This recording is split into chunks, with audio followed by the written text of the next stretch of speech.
Cluster news today और मैं हूं आपके साथ मानवी ठाकुर। शुरुआत करते हैं आज की खास खबरों से। सांसद दीपेंद्र हुड्डा ने कहा कि हरियाणा के एडीजीपी रैंक के सीनियर होनहार आईपीएस अधिकारी पूरन कुमार जी की आत्महत्या की घटना देश के लिए एक बहुत ही गंभीर मामला है।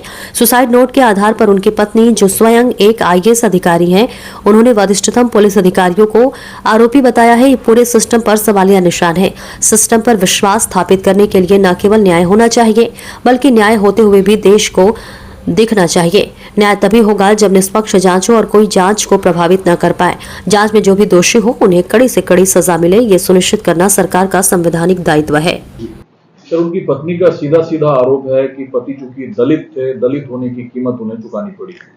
ये एक अत्यंत गंभीर विषय देश के सामने आया जब इतने वरिष्ठ आईपीएस अधिकारी, एक होनहार अफसर, एडीजीपी रैंक के अफसर को सुसाइड जैसा कदम उन्होंने उठाया हो और उसके बाद कार्रवाई ना होता देख उनके सुसाइड नोट के आधार पर उनकी धर्मपत्नी, जो स्वयं एक आईएएस अधिकारी, उनको स्वयं पुलिस के समक्ष पहुंचना पड़ा हो पुलिस कंप्लेंट लेकर, और उस कंप्लेंट में ना सिर्फ व्यापक जातिगत उत्पीड़न का आरोप वरिष्ठतम पुलिस अधिकारियों पे लगाया उस लिखित रूप से उस कंप्लेंट में, बल्कि ऐसे अधिकारियों के नाम उस कंप्लेंट में आए जो कि कानून व्यवस्था के मुख्य संरक्षक हों। जब ऐसा होगा तो सिस्टम पे सवालिया निशान लगना स्वाभाविक है। पूरा सिस्टम ही संदेह के घेरे में आता है और इस समय सबसे बड़ी जिम्मेदारी सरकार की है कि सिस्टम पे विश्वास तब बने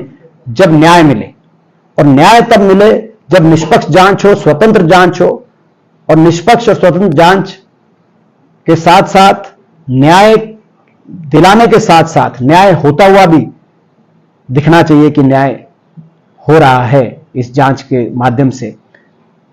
अभी पिछले 1.5 दिन से जो कार्रवाई की गई है उसमें न्याय के चक्र को जिस गति से घूमना चाहिए उस गति से न्याय का चक्र नहीं घूमा है। पूरा देश, ना सिर्फ दलित वर्ग अपितु पूरा देश सरकार से अपेक्षा रखता है कि निष्पक्ष और स्वतंत्र जांच के आधार पर दोषी निर्धारित किए जाएंगे और जो दोषी पाए जाएंगे उनको कड़ी से कड़ी सजा दिलवाई जाएगी। लेकिन उनकी पत्नी जो एफआईआर हुई है, एफआईआर में जो सेक्शंस लगाए गए उससे संतुष्ट नहीं है।